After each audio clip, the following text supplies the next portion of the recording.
Hello, podcast listeners. I am really excited to have Andrew Hale on the podcast today. Welcome to the show. Hi, Marissa. Thanks for having me. I'm really excited to have this chat. Yeah, I'm so excited. So many different people in my training circle, like I mentioned to you before, they were like, wow, are you following Andrew Hale? Because if you're not, you must be. Because all of his work and all of the ways in which he's supporting clients and supporting trainers really is going to resonate with you. And I was not disappointed, right? So I went on your amazing dog-centered care Facebook group. I reached out to you and we had just a lovely conversation. And so I'm so thrilled to have you here today. Yeah, well, likewise. I think, and it's very lovely of people to say nice things, of course. But I think what's really exciting at the moment is that I think some of it has been helped by us doing things virtually more now. Totally. So we get a chance to talk more and collaborate more. Collaboration is just really taken off now. So we've all got our own little voice, haven't we? And I think that's important that we just that we connect and share our stories and share our passions. Yeah, I totally agree with you. There's a few people, maybe actually more than a few, that I know that I feel so connected to that I have met through Zoom or through Instagram or like people within our circle. And I've never actually met them in person. Right. And like they become good friends virtually through COVID and all the things. So yeah, the collaboration that's happening within our profession is really exciting. Very cool. And this is a big thing for me because I don't fly. Well, I can't fly at all, obviously. But getting on a plane flying wise, it's a bit of a thing for me. I can just about manage to go away on little holidays with my husband. But I've got so many friends over the pond now in America, really good friends that I just want to see and have a cuddle and kind of touch and say, oh my God, you're real. Totally. So I've got to get over that. My husband, he wants to get to Dollywood. So he's waited 8 years. We've been married 8 years now. And we still haven't got there yet. So I'm working on it. And I've actually started seeing somebody to help me to cope with the flying bit because it's a bit of a way.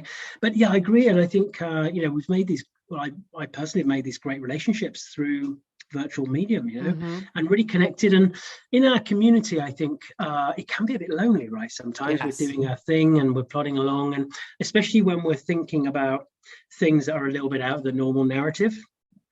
And then finding that there are other people who are thinking and feeling very similarly and helping to give you bits of the jigsaw that you're missing, and then you're giving the bits of the jigsaw that they might be missing, and we're creating a whole. It's great. Yeah, no, I love it. And I also, I'd love for you to share with our listeners a little bit about your background, because you have a bunch of different experience that I think is really relevant that you weave into your work with people and dogs. So can you tell us a little bit about your background? Yeah, sure. So I've got a human psychology background. So that was my bag for quite a while, actually, about 12 years, I guess, until I had my own breakdown. And I had the mother of all breakdowns. And there's nothing like a breakdown to make you go on a bit of a journey of reflection, for sure. And it just goes to show, actually, Marissa, that even though you might know stuff and even support others, it doesn't mean that you're immune to it yourself. And I just didn't see it coming, right? Because we don't. So that was my background there. And even in the human world, I was really interested in the notion of the individual emotional experience. That's something we can unpack in a mo. But and within the human world of psychology and therapy and counseling, there have been just as many different camps and different kind of thoughts and different kind of disciplines as we have in our dog training communities. There's a lot of similarities there, actually, and equally just as much falling out, of course, because everybody's like, oh, I'm right, you're wrong, and all that. Interesting. And I've always adopted more of a, well, maybe there's a bit of something in everything, perhaps, especially when we think about the uniqueness of the emotional experience for the individual. Yeah, it takes many voices. But anyway, so I ended up through my own therapist. When I had my breakdown, his brother was involved in animal behavior and with large mammals predominantly.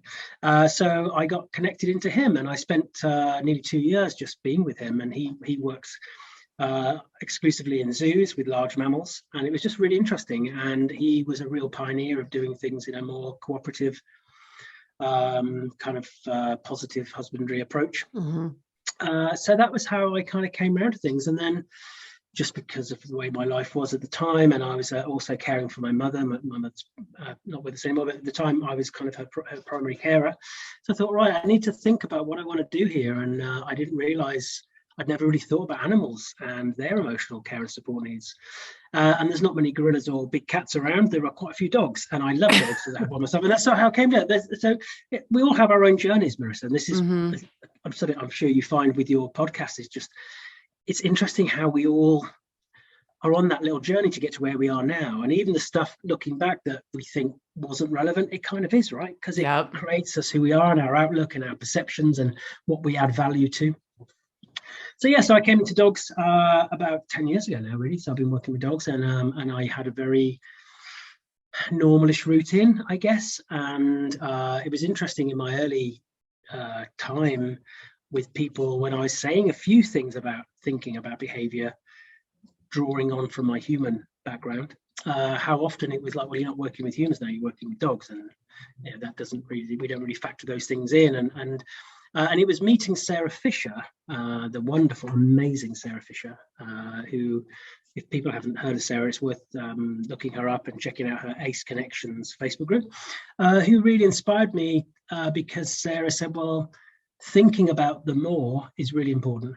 So actually she gave me permission, if you like, to go back to thinking about things, about the individuality and the emotional experience. And that's what I really love to talk about, because the emotional experience for me, two really important things about it. First of all, we all have one. So you have one, I have one, the dog has one. But secondly, and this is the important thing for me, they're all unique to us as individuals. And that's our kind of get out of dodge card, really, in regards to some of the more traditional narratives, especially around animals, that, well, we don't know how they think or feel, so we're going to not necessarily worry about that. We're just going to focus in on the things that we can observe, and we can, so like behavioral output, for example. But what I love about what's happening at the moment, we discussed this obviously when we had a private chat before, is being brave enough to think about them more, to think about what that individual dog, what their emotional experience might be like, and what can we learn from them.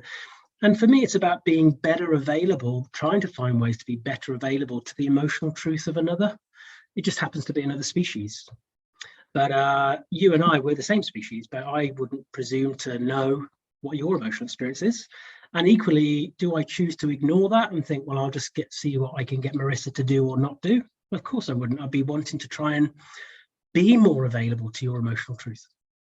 And that's where some of my acronyms that I've used, like the CAKE acronym and the T acronym, we're going to talk about that, helps us to be better available, because it's hard actually to be available to another, even another human being. And there's lots of reasons for that from a psychological point of view, to kind of put our own biases and expectations and judgments to one side, and to truly be present, to hear what somebody has to say, to hear what those care and support needs might be. And it's the same kind of challenges with the dog, of course.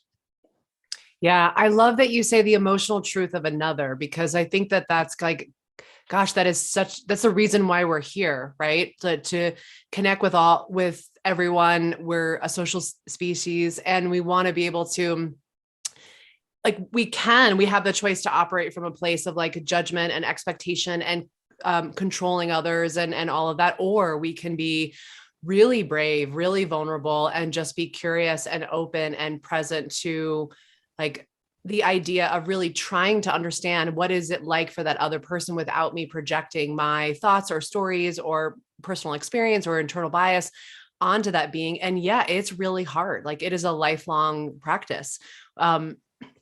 I was at a retreat, and this wasn't with dogs. It would have been a lot cooler if it was, but I was at a retreat this past weekend, and my partner was there, and I was able to try to be curious about everyone else's emotional experience. And then when it came to him, I was like, ooh, this is a little bit more uncomfortable. Right. So it is, I think, such a skill that has a range of fluency, like depending on who we're engaging with. Like, I feel like I can drop in with my clients and be really present if these conditions are available. But if these conditions show up, then I lose some of that fluency of being really present and open to understanding their emotional experience without my lens. Right.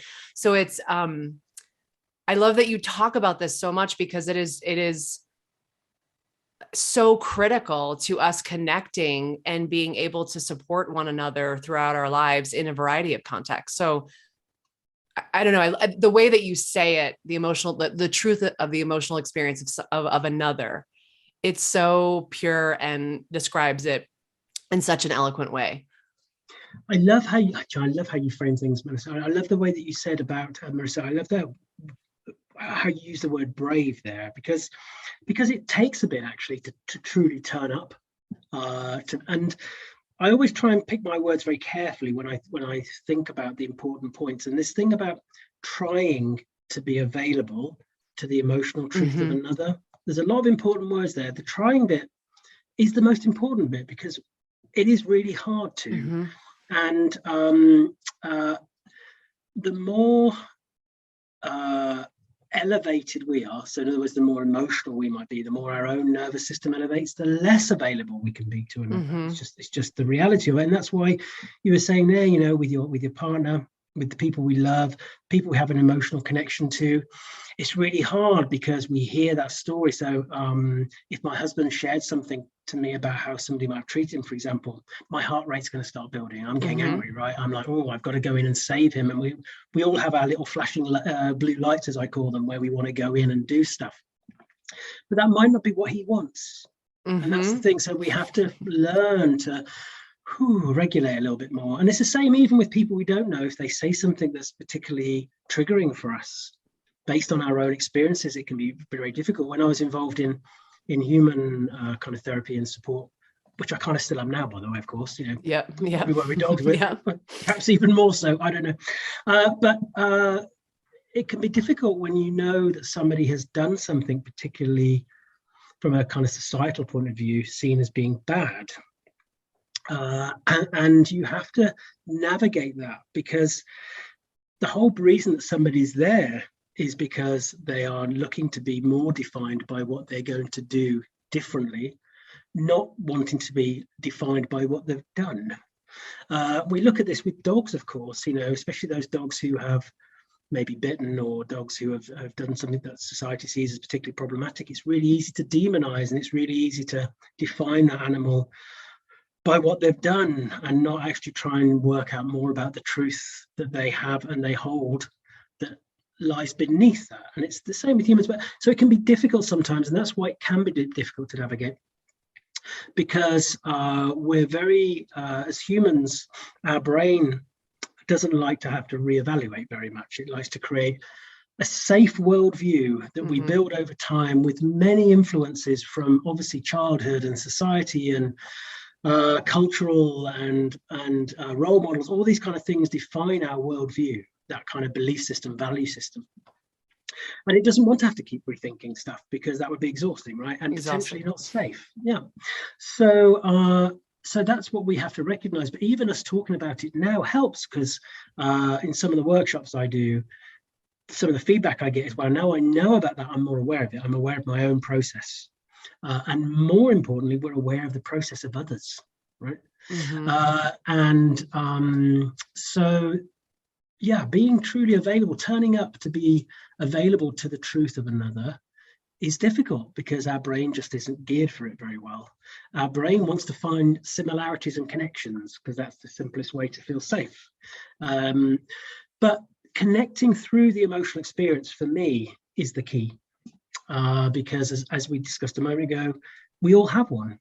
They might be different, but we all have one. And one of the most powerful things I've seen recently over here in the UK was a documentary where they brought a kind of very right-wing, anti-immigration and anti-immigrant person and a Syrian refugee, and they brought them into the same space to talk. And they were both in tears by the end, Marissa, because they connected through an emotional experience. It bypassed the biases and the mistrust and the kind of labels and the stereotypes. And you know, she shared losing her son as part of that journey, fleeing from the kind of the threat and oppression. And he shared about his childhood with an abusive father, and this kind of notion of masculinity and all these kind of things. It's just fascinating. There's a richness there in every story. But also what's important, I think, is not being available to the emotional truth of somebody sometimes as well. I think that's really important. This isn't about us having to be in that space, because sometimes we can't deal with that space, and that's also really important, and recognizing that. Yep. Yeah. And I love how you're talking about being available, like trying to be available, and then also having like the awareness of when you cannot be available, right? Like when it might be really too unsafe or too hard, or you don't have the emotional bandwidth in that particular moment to be able to have those boundaries and step away, but step away in a way where you have a lot of self-awareness around it versus just either shutting down or becoming reactive towards that person. Like, I think that's really important, because yes, sometimes we don't have the capacity or the bandwidth, the emotional bandwidth is what I say, to actually be there, right? Like, do I want to answer this email to my client right now? Or do I want to wait? Because I'm sensing that I'm really frustrated by A, B, and C, and I need to just take a step back. I need to recharge within myself. And then I need to meet this email at a later time with more compassion and with the willingness to try to see their emotional experience. Right. So, yeah, I think both of those are really important. And I love that you bring up both. And it's important to remember that, especially for us as a human being, just as regardless of what you do as a job, we're not, the average person is not a mental health professional, emotional health professional. There is no expectation there to have to do things. It's just a case of, I feel personally, it improves us as an individual to be more aware of the emotional truth of another, and to allow ourselves to be more aware of our own emotional truth, because that's really important, because we have all these different labels and barriers and kind of layers that are put on us by society because of the expectations of what we are supposed to be or not be. And it's allowing ourselves, there's a great saying, which is try and meet others where they are, but meet yourself regularly. I love that. Oh, I've not heard that last part. Yeah, it's important. Meet yourself love regularly. When do you meet yourself to think, okay, where am I at? Some of those kind of judgments I make, some of those views I have, maybe they're up for reappraisal right now. Maybe, and if you've had a particularly difficult situation, you have to think, well, what can I learn from that? And especially our emotions that we feel, they're all designed to tell us something. We fall into a bit of a trap when those emotions get so caught up and knotted that we end up projecting back at others. So that's just a bigger picture thing. That's one thing to think about there. And especially when we think about dog professionals, again, this is not about suddenly people having to think, oh, I've got to become a psychotherapist or anything. It is just about understanding, though, if we're going to truly help somebody to understand more their dog's care and support needs, we have to understand them and their outlook first. Because a lot of the stuff I talk about is this friction between task and care. A lot of more traditional outlook to dog training is about task. You know, I must get the dog to do this. I must get the dog to stop doing that. The way that you and I and many of our colleagues work is more about thinking about care, about, okay, what's underlying that? How do we do this while recognizing that emotional truth, if you like, of that dog? Our clients, when they contact us, are invariably in task mode. They are contacting us because they need the dog to stop doing this, or they're having trouble with this, or they want the dog to do that. If we're going to help them to move to care, we have to help them bypass some of that worldview that they might have about dogs. There's two things I know about my clients generally when I first meet them. First of all, that many of them, not all of them, their view of the dog's care and support needs are potentially 180 away from the reality for the dog, because they've been influenced by a lot of the stuff in the zeitgeist, like the dominance model and other things and stuff they see on TV. But the second thing is they love their dog. They care for their dog greatly. And this explains why we have this kind of juxtaposition, really. So when you think about a tool like, say, a shock collar or a prong collar or a choke chain, the clue's in the title, right? That they're potentially not very nice tools. So why do people use them? Because they're stuck in task. And the thing is with task is, if you have a task orientation, doesn't mean you don't care, but the more you're into the task, the more care will take a backseat, because your brain is thinking, I must get the task done. Stop my dog pulling, stop my dog barking, whatever. When we flip to care, the task it changes the kind of dynamic of the task. And I think so in order to do that though, we have to be aware of the truth of the person that we're talking to. And that means meeting them where they are with their language, with how they view things, and encouraging them to share as much of that as possible. So when I work with my clients, this is the beautiful thing now about Zoom, of course, I can meet them virtually. And in that session, I'm not interested about the dog. I want to know about them. I want to know how they perceive their dog, how they perceive the issues and challenges they're having, what their view is culturally, societally around dogs, anything they need to tell me really. And I definitely want to get a flavor of their emotional experience, because that gives me an idea of how I need to navigate the conversation so that I can invite them. It's an invitation. I call it supported awareness. I need to support them to be more aware of what their dog's care and support needs are. And don't put me telling them, because some people like that, by the way. Some people like, tell me stuff, challenge me, and they like, yeah, okay, great, I need to be shown. But many, if not most people, that's the quickest way to kind of get people's backs up, sadly, because we don't have that part of the brain which is like, hang on, are you telling me I don't, I've had dogs all my life, you're telling me I don't know what I'm doing? So listening to people is important. That's why I've got the cake and the tea. So cake, because we all have cake, right? Because that's why I thought, yeah, cake. Like cake. Gluten-free for me. Gluten-free, however you want your cake, but we all love cake. Some people don't, I know, but anyway, but most people do. So cake, always bring the cake first, right? So I'm going to meet you now, Marissa. I'm going to bring the cake.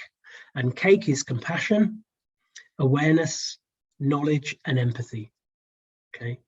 So those four things, when we break those down, will help me to be better available to your truth, because those are the things I need to bring to help me navigate my own biases and my own feelings, and stop me from elevating too much, because it's about being available, as I say. So cake is really important. And once I brought the cake, us Brits, we do love tea, the tea and cake, right? I love this.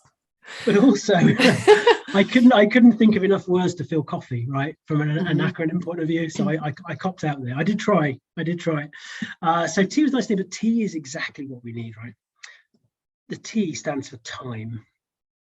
So I'm meeting with you now. Dog's barking there, might be husband coming. Time. I need to give you the time you need to share your truth. Yes. This is the same for the dog, by the way, right? Yes. There's no point me meeting that dog and diving in and thinking, right, what can I do with my potentially operant toolkit to get this dog to do something? I need to let this dog play out some stuff, show me stuff. Lots of time, very important. Then the E is encourage. I need to encourage you to tell your truth. There's no point me butting in and saying, oh no, sorry, we don't use that word anymore. Oh, that's that. Oh, no, we don't do that. And all the kind of things that we can tend to do if we're not careful, because when we start to elevate, because we're like, oh my God, the person said dominance, the person said disciplines, the person said correct, whatever our trigger words are, and we all get triggered by them. We have to take a breath and we think, no, I'm just going to let you keep talking. I'm going to encourage you by asking the right questions. So tell me more about that. Or even saying, what do you mean by that? So I spoke to a lady recently who used all those words like correction and dominance and discipline. What she was saying when we worked it out together was that she wanted to keep her dog safe. And those were the mechanics that she felt. If your dog does as it's told first time, then I can keep you safer. So I think, great, we could all agree on that. That's going to be our foundational thing. Now I can help you through that support awareness to see what we can really do to keep your dog safe. So that's encouraging people to really say their what they need to say. And then the A is probably the most important, actually, which is acknowledge it. I did a kind of a workshop thing with some people in Australian training organization, and somebody said at the end, because we were talking about the emotional experience and why it's really important, and why we have to be careful even with reinforcement. For me, I feel, to be mindful about what is it we're reinforcing. Does this behavior have any internal value for the dog, or are we just getting them to do something else instead? And by the way, if it is just because we're getting the dog to do something else, that is in itself not a bad thing. It's just recognizing what we're actually doing. But somebody said when they go and see their client, they feel under a lot of pressure in that first session to show the client something cool. Yes. And I get that, but actually, I think the most reinforcing thing, if you want to look at it that way, is for that person to feel heard. That's probably the most, they want to feel that you get their experience with that dog, and they play out. So tea, very important. As I say, cake and tea, it's the same when I meet a dog, right?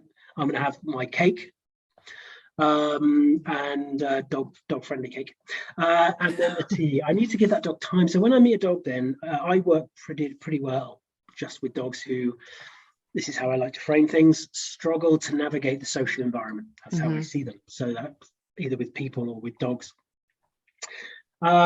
If that dog, for example, struggles with other dogs in that social environment, the last thing I want to do is introduce a dog in the early stages. There's a richness about that dog's emotional truth that I want to learn.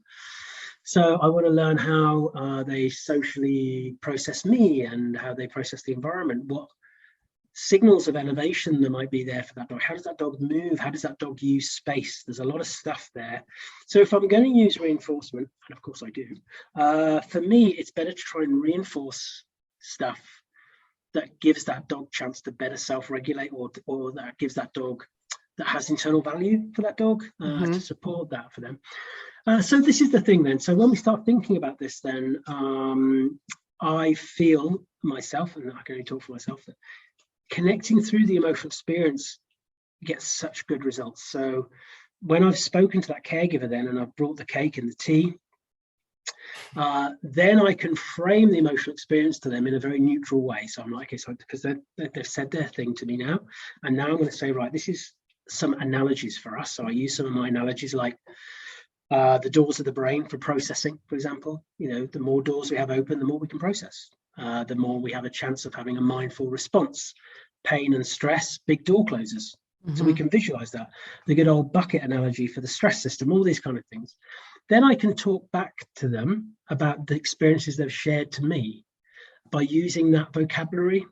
So now, so that not only do they feel heard, they're also thinking, actually, yeah, I can see it like that. And so many people, I had a really lovely email recently from a client who they love the bucket analogy because they use it all the time. So if anybody doesn't know it, the kind of empty bucket is kind of like the stress system, the nervous system, and the amount of water in the bucket is how much that nervous system engages, how much that stress system. And I love it because it's non-judgmental. Anything can go in the bucket, lack of sleep, excitement, even anything that elevates that system. But he said to me, yeah, we love the bucket analogy. In fact, they've started using it when they've had arguments. Yeah, perfect. So they have an argument, and then he'll apologize to his wife and say, look, I'm sorry, my bucket was a bit too full. My bucket's full, yeah. Yeah, and this is great because these are great life hacks for all of us, because totally. You know what? We can all say and do stuff in the moment when we're not in the right frame of mind. We haven't got enough doors open, or our bucket's too full. And we've got a huge thinking brain that helps us to moderate and modulate our behavior more, which is kind of why we don't go around punching each other in the face in the supermarket. Some people do, I know, but most people don't, because we can kind of control that better. But even we are at the mercy of that sometimes. So once I've done that, then the final thing on my initial schedule is meeting the dog. And I usually make a little joke like, okay, we're going to meet Rover next, and I'll see what he has to say about stuff. But now, as soon as I see that dog, I can start doing my observational stuff. Do you see how that happens? See how this happens? Maybe that his bucket's starting to fill here, or he hasn't got enough doors open right now. So we're connecting through the emotional experience because, like we said right at the beginning, we all have one. It might be different, but we have one. And once we have a better vocabulary, so I say I'll meet them with where they are with their vocabulary. I'm not going to correct them. I'm going to start introducing new things like sensitive. Your dog's sensitive to something, or relief is my big one. I personally think it's the most important word in the psychology of behavior, in my opinion, is the word relief. A lot of the behaviors that we do, we are relief seeking through those behaviors. And when we think about the dog, are we offering relief by getting the dog to do something different, or are we just getting them to do something else instead? Question mark. So introduce these things, talking about, like, I'll always refer to my clients as caregivers. I talk about care a lot. I talk about care and support needs. And then it's an invitation then. And the big friend to all of us, of course, is management. We love management. People talk about there's no quick fixes. Yes, there are. Management. Management's a good place to start sometimes. But I want to try and invite my clients to think about some of those management plans themselves. Yeah. Because then they're invested in it. Rather than me say to them at the beginning, do this, do that, they're like, well, actually, yeah, when I think about it, when we go down the dog park, my bucket's pretty full before I even get in there. And then when my dog's there, so is that. So, okay, well, what can we do then? Maybe avoid the dog park. Okay, great idea. Yeah, let's start with that. So yeah, it's just having that shared vocabulary then, because remember, they're likely to be in task when we first meet. If I can get them into care, our care circuits are powerful. We all have them, and they care for their dog. The vast majority, I've not met anybody actually who doesn't. I'm sure there are some who are. I don't. This is a really important point. I genuinely don't believe that there are many people. There are some, I'm sure, who are deliberately cruel or abusive. It's just that they're not aware. There is a lack of awareness, and they're invariably stuck in task. You know, and you alluded to this earlier. Part of the problem is, if we're in our quick thinking brain, when that brain, those expectations and judgments that are created from the worldview that our brain has to keep safe and to look for connections, when that's challenged, there is a real desire to want to control, change, and coerce the other to fit back into a safe worldview. Now, sometimes that can be done in harsh, punitive ways, but the vast majority of stuff like that, especially the coercive stuff, is actually done with good intention. Oh, Marissa's really upset now. I know what's best for Marissa. We'll do this because it will make you feel better.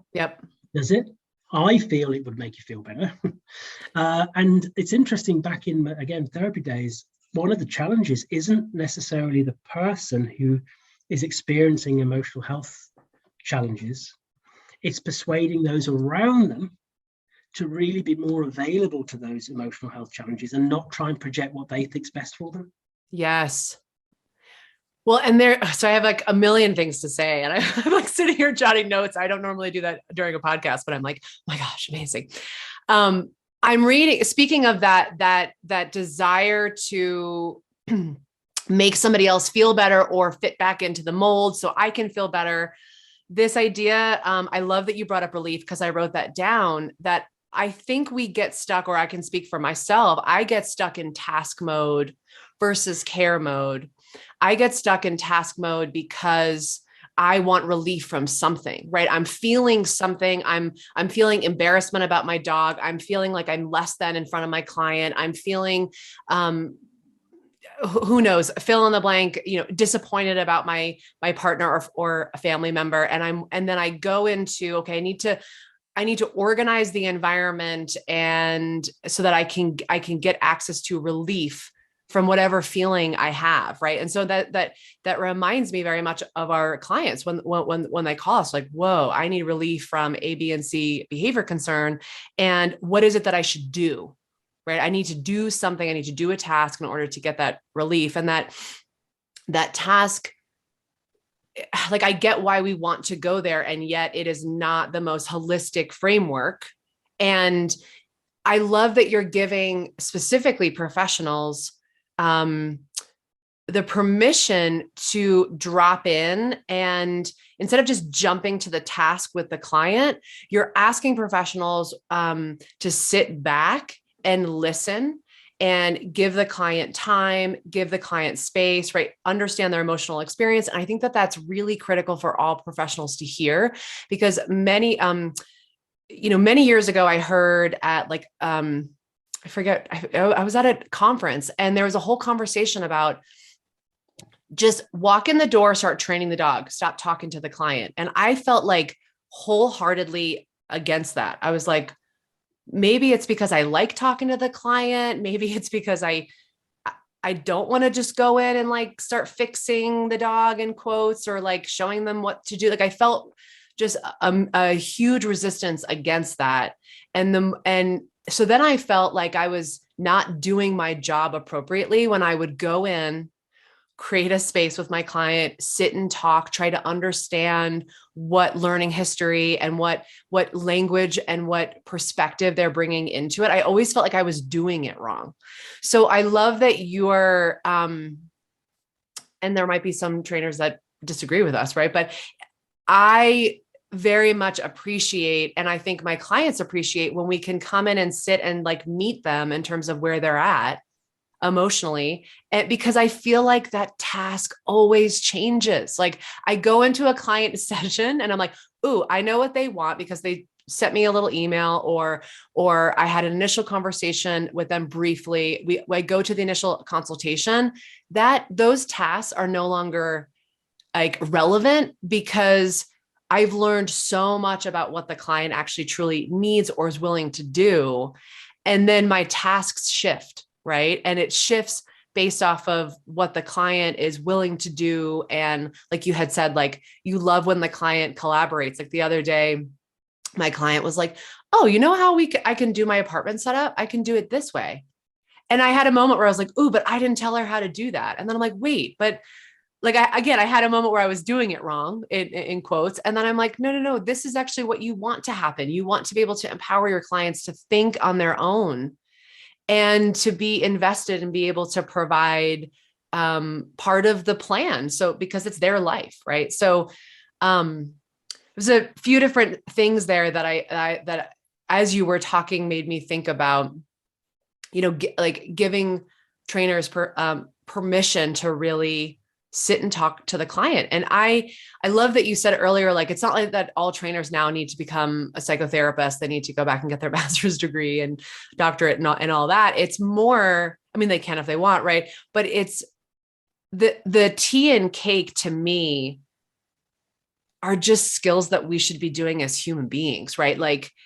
And you don't need a master's degree to do that. Maybe you need some help, flexing those skills, right? As an individual. Like I've worked a ton with my therapist and a ton with my coach on these particular skills with my clients. Right. But yeah, these like tea and cake to me is just how we should, quote unquote, I don't really like that word, but like, it's the invitation for us to show up and connect with an individual no matter what. Like I know trainers are doing this with dogs. It's like, can we just generalize these skills into the human capacity? Right. So much there. There is a lot there. And I think there's something really fundamental, just kind of, it's a bit like kind of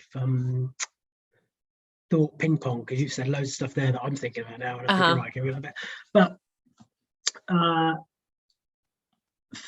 fundamentally underpinning this is, and this is just my view, right? I think that without meaning to, we've created a huge problem by focusing so much on task historically as trainers, because we have kind of convinced people more generally, and this is a relatively new thing, it's the last maybe 30 or 40 years, I guess, that the most important thing is a well-trained dog. The most important thing is an obedient dog. And then anything that the dog does as part of feedback now becomes an obedience issue. Dog's following the lead, obedience issue. Ask the dog to sit, won't sit, it's an obedience issue. And we're trying, by especially our side of the fence, the progressive side of the fence, we've tried to fight these battles regarding methodologies and tools and trying to kind of really promote positive reinforcement. But I believe that if the person is still stuck in task, we're just showing them how to do the task nicer, better, more humanely, which is important. But have they learned to be a better caregiver? Have they learned to be more available to their dog's truth? And are they bearing witness to things, or are they just seeing everything again as a training challenge? And I think we as trainers, we are geeky about this stuff, right? And we talk about reinforcement. Who thinks like that? Nobody does. They just don't. If I was upset and my husband came and gave me a hug, I don't think, oh, that was reinforcing. I just think, oh, he heard me and that was nice. And that's what I kind of need. Right? And I just think this is not about throwing away stuff that we do. It's about thinking, right, if we're really going to put a a nail in that coffin of aversive punitive treatment. We have to leave task to them, because the thing is, the aversive training is all about task. Yep. This is how we get the task done. We're far better now thinking about how we better educate our clients about the care and support needs of their dog. And we introduce task as part of that. This is not about not thinking about task. It's just making sure that there is a care underpinning, and the caregivers are invested in that, so they get it. So if I get a caregiver a client who says, "Look, my dog's pulling," I'm like, "Okay, great." And then I want my dog to be able to walk nicely next to me. Great. Okay, great. I like even something like that, which isn't, I don't tend to do these kind of cases so much anymore. So I tend to do the kind of the social navigation stuff. But even when I do have that kind of case, I'm still going to hear the caregiver. I'm going to hear about their emotional experience, because I need to connect to that, so that I can talk about the emotional experience side of things, introduce those analogies, and then think about the dog, and let them see then actually part of this pulling problem for your dog is because their bucket's too full. Why is their bucket too full? And actually, do you know what? If we try and get your dog to do heel now, or close, or walk nicely, they probably haven't got enough doors open right now. Mm-hmm. Their bucket's too full right now. And they can be like, yeah, that kind of makes sense, because when I was at the dog training class, the dog did it really well, but walking down the street, they weren't. But guess what? They've been convinced that's a task issue. So they're doing their stopping, starting, turning around, whatever they've been taught. But unless they recognize that actually that pulling is a sign of that dog's elevation in the environment, I don't know, generalized anxiety triggered by the traffic, whatever it is that's going on. So now they're better thinking, right, I get it. So now I'm saying, right, so maybe if we can try and sort the dog's bucket out a little bit and get a few more doors open, then we can get what you want, which is that dog to be able to walk close next to you or whatever it is. But now we're creating a realistic framework. So then by the time I'm finished with them and they really get it, they'll be recognizing actually some of that stuff that I was thinking originally expectationally was unrealistic. I can get my dog to process the environment better and be more available and slow things down, and I can get that dog to do the heel or the close when I need them to, because I think in the environment I need my dog closer to me. That's more realistic. So it's just shifting that view. If I'm just going to show them loose leash walking, a lot of these people are potentially going to be set up to fail, because I talked about this at the behavior conference, really. There's a huge difference between attaining that quiet and compliant dog and trying to get that truly calm and self-regulated dog. But caregivers won't know that if we're just turning it with a training toolkit all the time. So I think the two things we need from in our professional community, in my opinion, is one, really good education on how to do good observations, not just for dogs, Marissa, but for people too. And secondly, better education about how we communicate. And communicate is not me telling you stuff, although that's important. Communication is a two-way thing. It's also about how we hear stuff and work that through. And again, that's why I had the cake and the T acronym, because if we start with those kind of as a premise, we can't go too far wrong. I had a client recently, so people will have heard me talk about this. Perhaps they've heard me speak before, but it's a powerful one, and I like to share it. So I worked with a guy who was a guy with his dog, a real kind of blokey bloke, as we say here in the UK, really, a manly man, who had a very set view of dogs. And so I heard him, and he used to hit his dog with the end of the lead. When his dog barks at another dog, he'd hit him. And I heard him. I let him speak. I let him tell me his story without challenge, really. And we went through this process, and early on in the process, he said to me, I realize now that I was hitting my dog with the lead because I was angry and embarrassed. That was a huge revelation for him, that he was allowed to work out. Because we would easily think, oh, why are you punishing your dog? But again, who thinks like that? He wasn't thrashing his dog, but I'm not making excuses for him, but he was just kind of whacking with the end of the lead to get him to stop it, right? Anyway, but so if I'd have pointed out to him right at the beginning, whoa, hang on a minute, that's really bad what you're doing right there. Is he likely to have stopped that? Who knows? By him coming to that self-realization, it was powerful for him. Yes. And I also realized, wow, this is hard for you. And he got quite emotional, because he got to the point that he didn't want to take his dog out. He's getting frustrated, all these kind of things. If I didn't give him a chance to let me know that, he'd have been stuck in task. potentially. Yep. And I might have persuaded him to do things nicer for a bit. But if those other stuff was still in the background, he would have probably gone down to somebody else who might have done the task quicker if we're not careful, you know? Yeah, it's a more holistic approach.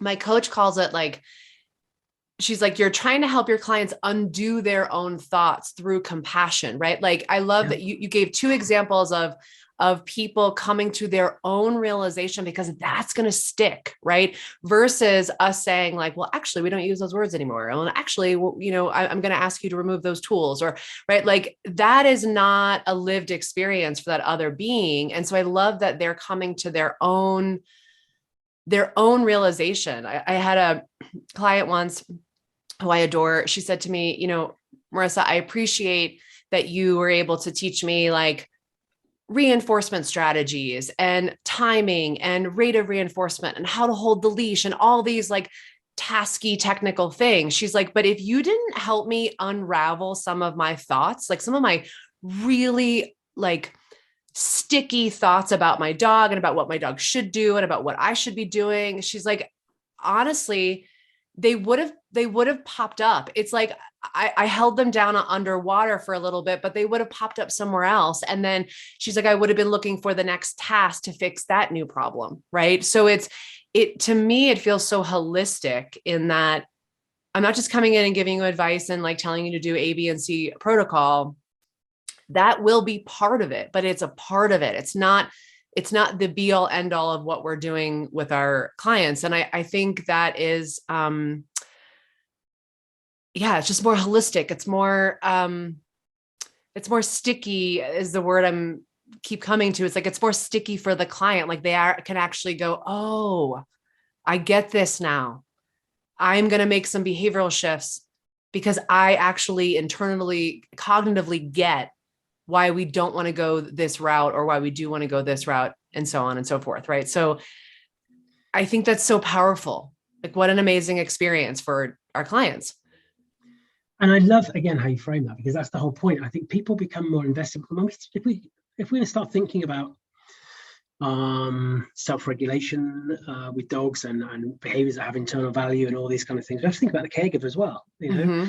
And I call it finding alignment, because once you have a shared vocabulary now, which is based around care, so you have the right words and the right framing, I can say to my client, actually, I think in this situation, we need to think about you and your care and support needs, and we have to make some kind of compromises on behalf of the dog.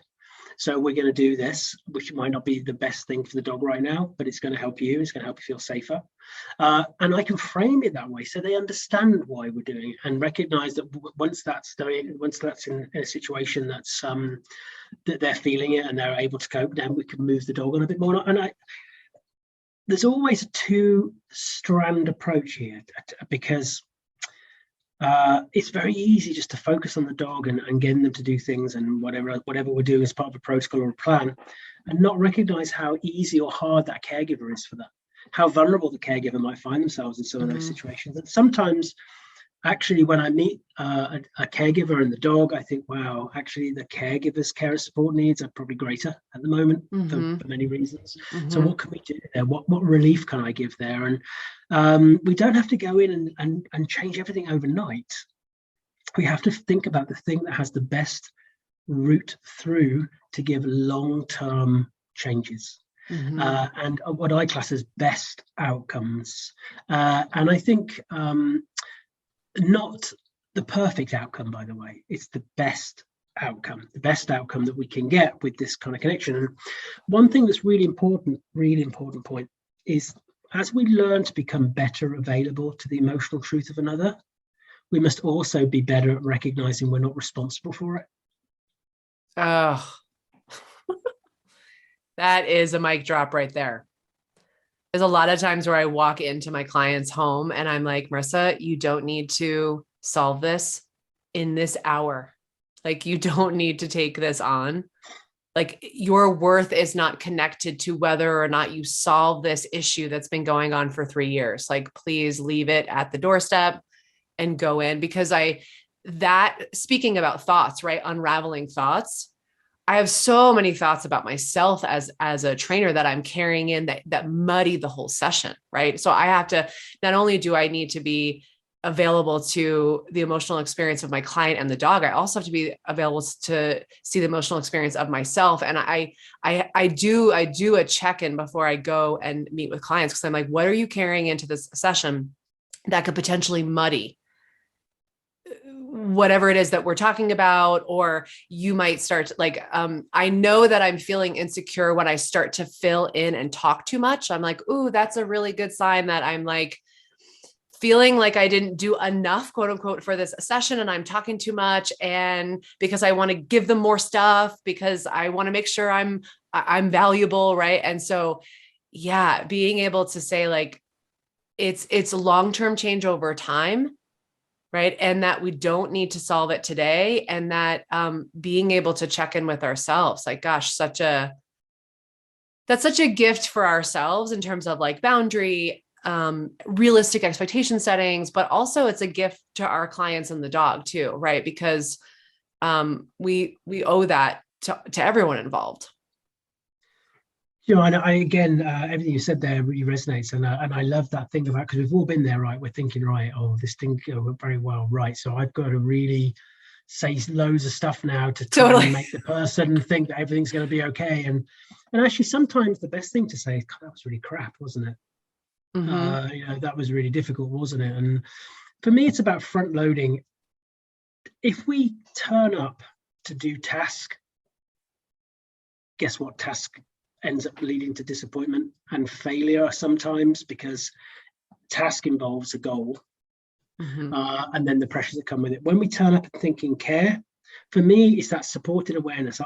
I make it very clear to my clients, my job is to help support you to be more aware of your dog's care and support needs, how to build a vocabulary with them, how to be better available to the feedback your dog will give you when you ask them to do things.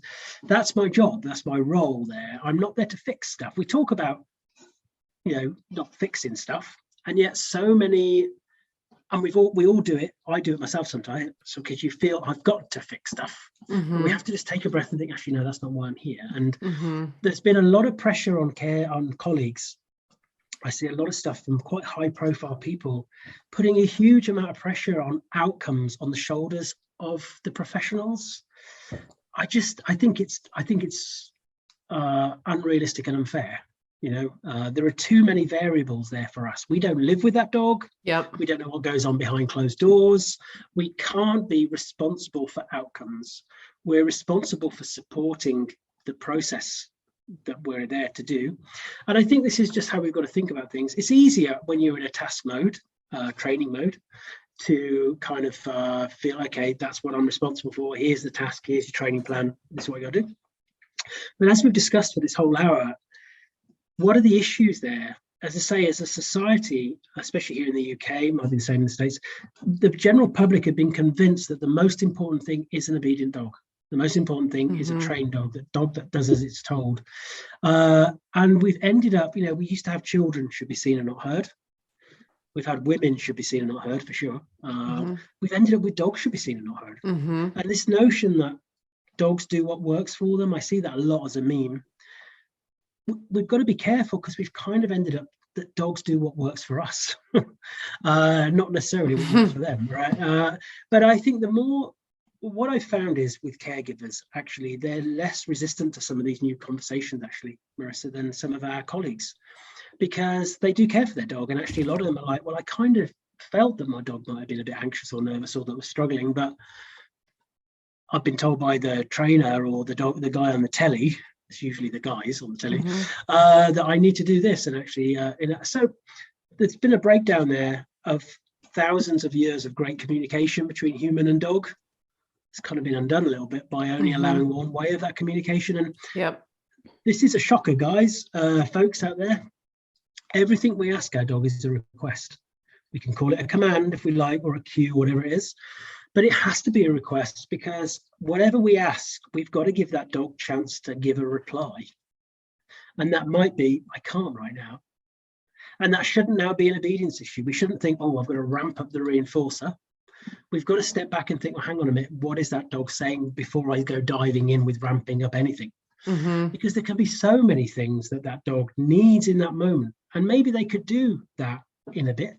But again, we've had a lot of aggressive marketing over the years of, house train your puppy in 10 days, 100% recall, 100% this, 100% that. But guess what? Training, it doesn't matter how well you do it, has the potential to fail. So in my early human days, I worked with people who had a military background, highly trained people. Guess what? The training can fail if that emotional need, if that need for relief isn't met. My husband is an end-of-life nurse, so he's got a really tough job at a hospice.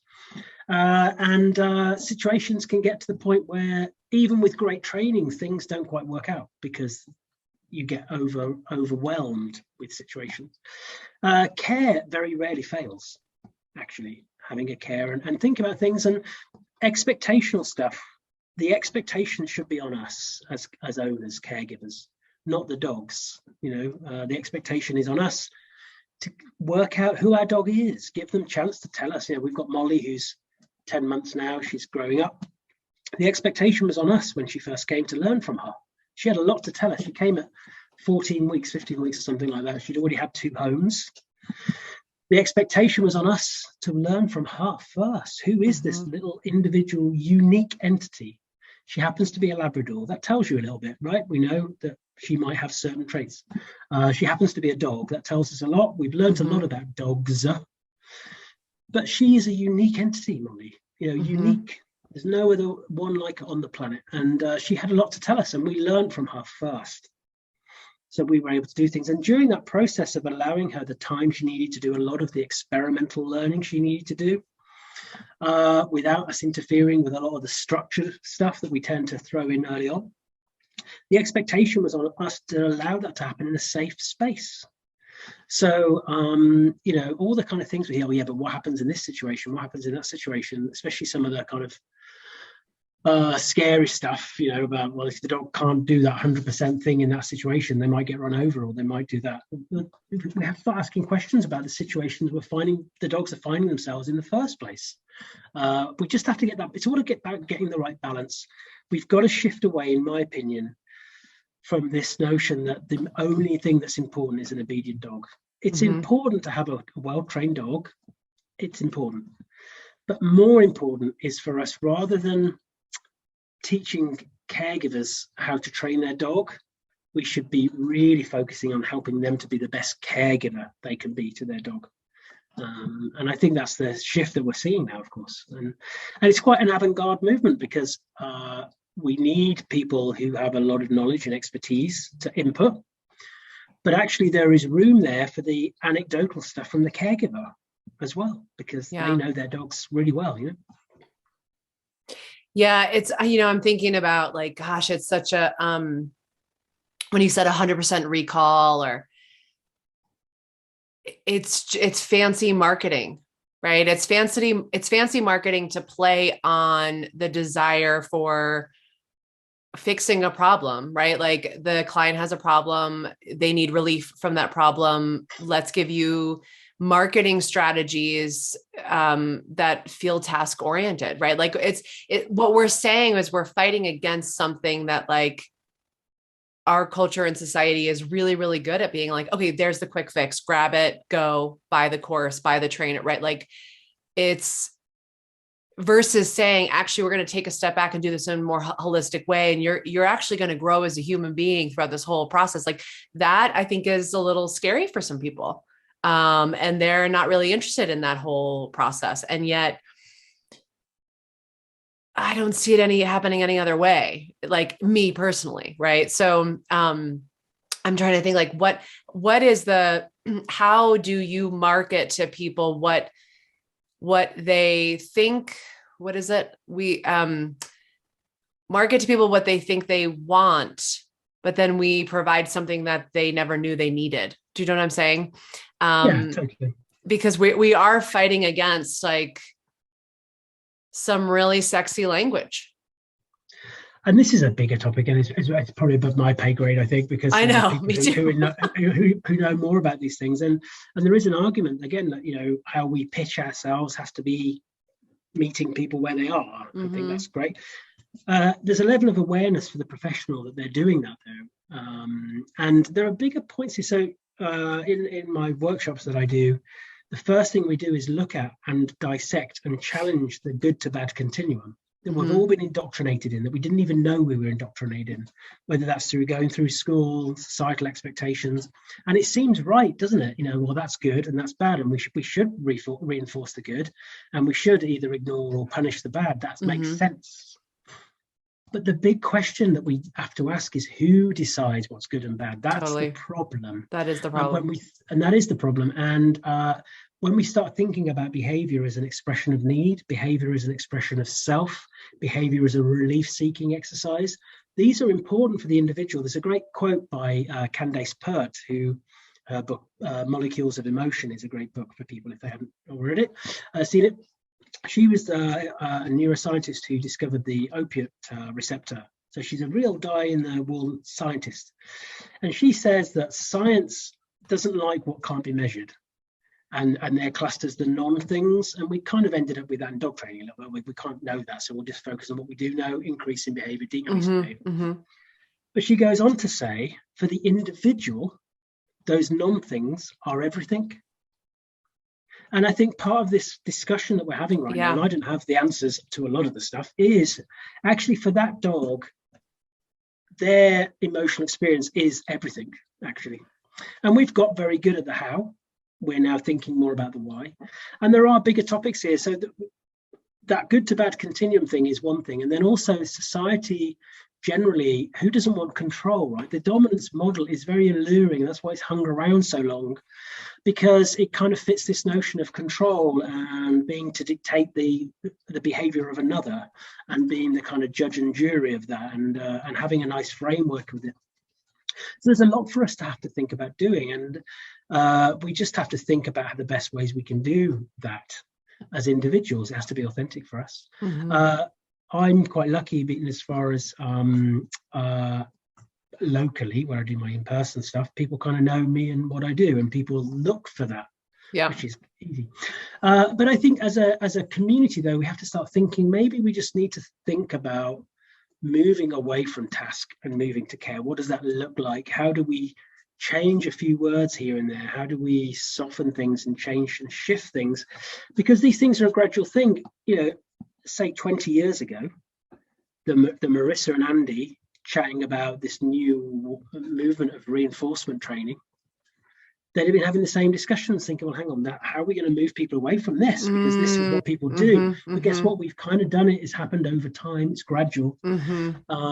So we just got to keep talking about things, I think, and asking those questions and finding and making sure that we have lots of voices. This is what I love about what's going on at the moment, because we have a tendency a little bit of kind of capture and sell. So, well, there's an idea, I'll capture that and I'll sell it. Nobody has the narrative on this. Nobody has the answers. It's about all talking more and more. And the one important point is, all the caregivers that I've worked with, but also the caregivers that have heard this stuff because they've bought tickets to workshops or conferences, or they've seen podcasts, or there's a lot of free material now, like this, where people can listen in. Almost exclusively, they get it. They do get it, actually, because guess what?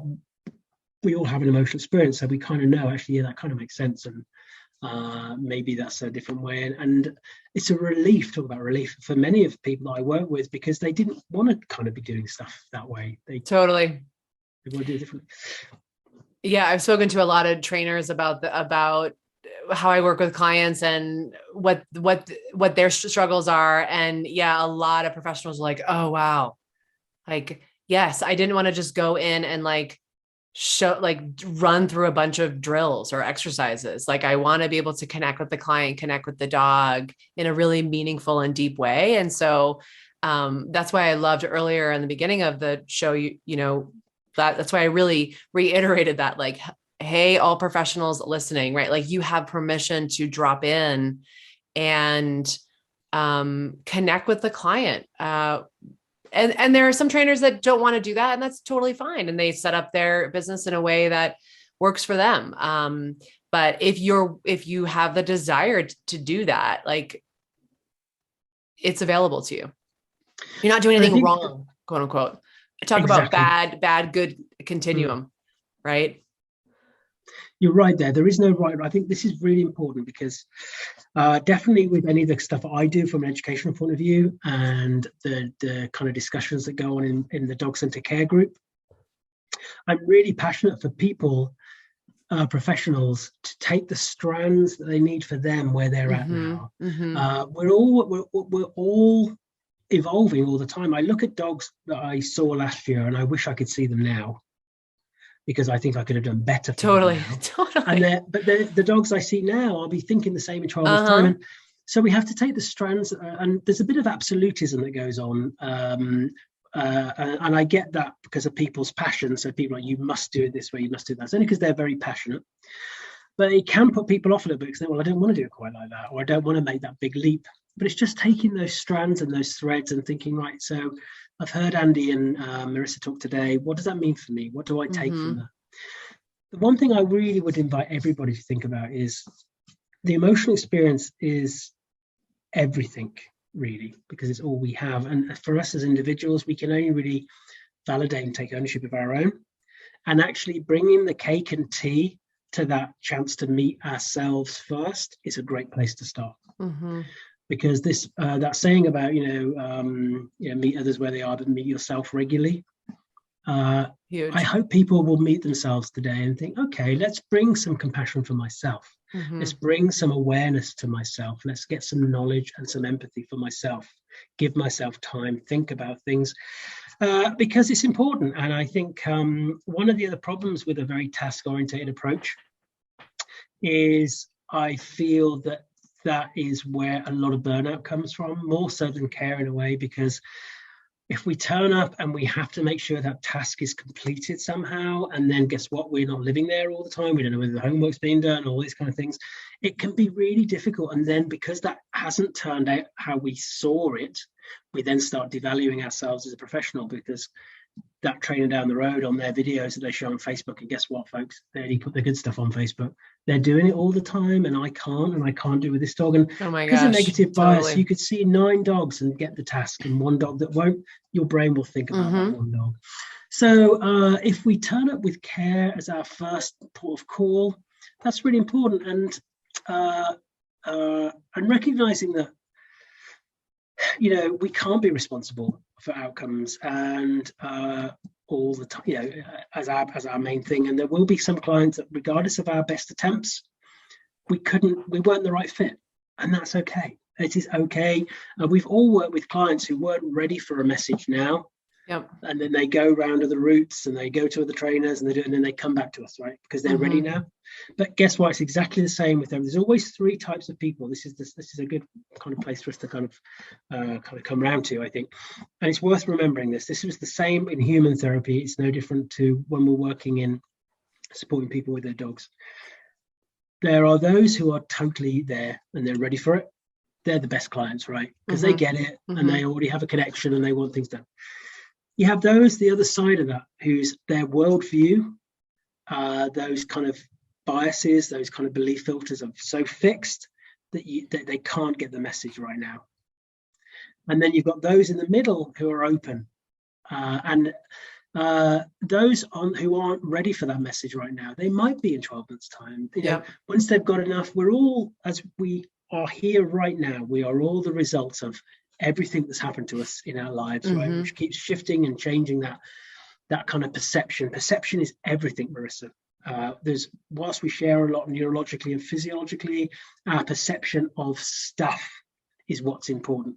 And that perception might change over time and they might be ready. The fact they're not ready now isn't my responsibility. I will try and help them along that supported awareness route. That's how I work. I would say the vast majority of my clients, we get really good outcomes that way. But some people aren't ready for it.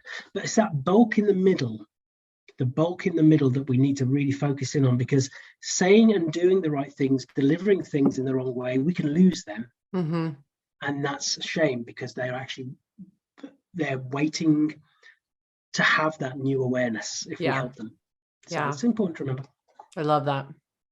That is a great place to close. You have mentioned Well, first, thank you so much. This has been, as always, an amazing conversation. So thank you for connecting with us today. And you'd mentioned your Facebook group, which is great. Has got a lot of wonderful resources. Can you share where folks can find you online? And then we'll link to all of that in the show notes. Yeah, so dog centre care is the place to be, really. So if you search dog centre care in Facebook, it will bring up the dog centre care Facebook group. Also, all the Facebook lives that I have, like the chats that I have, are then uploaded into the Dog Centre Care YouTube channel, so you can look at the ones. And what I've tried to do is curate a conversation, so it's not a normal, it's not like it's not your average dog training group. It's more than that, if you like. It's just anything that isn't that, actually. So we've had people come in, we've had experts in trauma, experts in non-verbal communication, all these different strands where you think there might be something in there that we can think about. Yep.